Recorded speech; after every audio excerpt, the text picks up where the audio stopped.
Telangana summit, Telangana rising పేరుతో పెద్ద ఎత్తున వార్తలు రాసిరు. అన్నీ కూడా నేను అనుకోవడం పెయిడ్ ఆర్టికల్స్ కిందనే కనిపిస్తున్నాయి.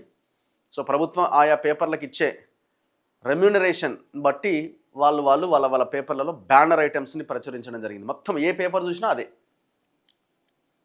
దీనివల్ల వచ్చేది ఏందో తర్వాత సంగతి, కానీ ఆయా దేశాల ప్రతినిధులు వచ్చి ఈ సమ్మిట్లో పాల్గొనబోతున్నారట. దీన్ని గొప్ప కార్యక్రమం కింద ప్రభుత్వం భావిస్తున్నది.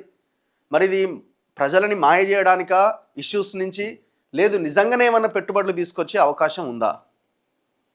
ఇప్పుడు ఇందులో మళ్ళీ ఏంది, ఒక ఫిలిం సిటీ అంటున్నారు. ఆ ఫిలిం సిటీ వల్ల, ఉన్న ఫిలిం సిటీ వల్ల మనకేం ఒరుగుతున్నదో, రామోజీ ఫిలిం సిటీ వల్ల మనకేం ఒరుగుతున్నది?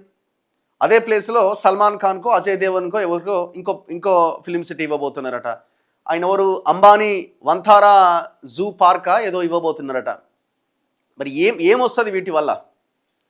దీంట్లో తెలంగాణ భాగస్వామ్యం ఎంత, తెలంగాణ ప్రజల వాటా ఎంత ఇందులో?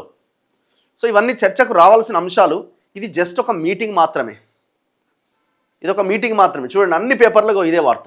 ఈనాడు, ఆంధ్రజ్యోతి, ఇవన్నీ కూడా పెయిడ్ ఆర్టికల్సే, డౌటే లేదు అందులో. ప్రభుత్వం డబ్బులు ఇచ్చి రాసుకుంటున్న వార్తలు ఇవన్నీ కూడా. గత గవర్నమెంట్లో కూడా ఇట్లాగే జరిగింది, ఇప్పుడు కూడా ఇట్లాగే జరుగుతుంది.